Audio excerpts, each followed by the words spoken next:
Madam Speaker. Saakshi Hegde. Hegde. Thank you.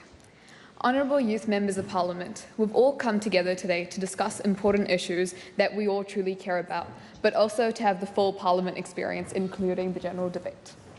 Today, I stand before you to bring to light an important issue that deeply concerns me: forced marriages. This is something that I used to read about, and I didn't think it happened in New Zealand, but unfortunately in the recent times I have been in a situation where I have seen this happen around me to people closest to me.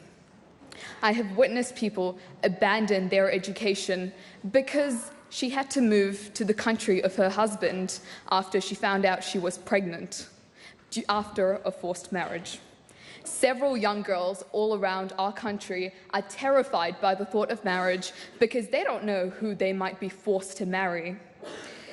Like I said, I didn't think this happened in New Zealand, but one of my closest friends brought this to my attention, and after hearing this from her, I was, well, to say the least, it was a rude awakening. 80 cases have been brought to the attention of the police by a non-profit women's organisation called Shakti, and which is usually the case in such situations. There are believed to be many, many more. The very thought that this is happening to girls all around me my age makes me shudder.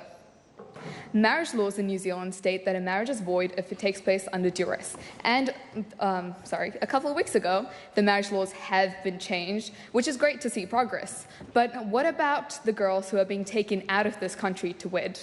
What security and safety do we offer to those girls and women?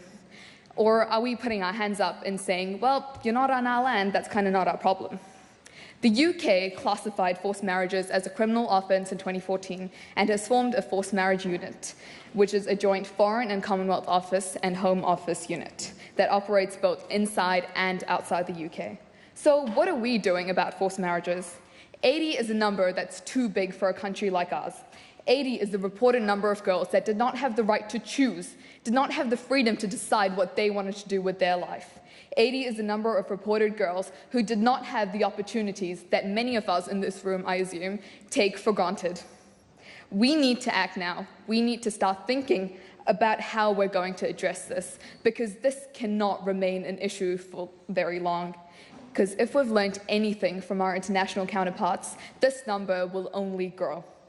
We need to act now. A strong message must be sent that New Zealand will not allow this to happen to our young people. We want a day where this number of 80 is brought to zero. Thank you.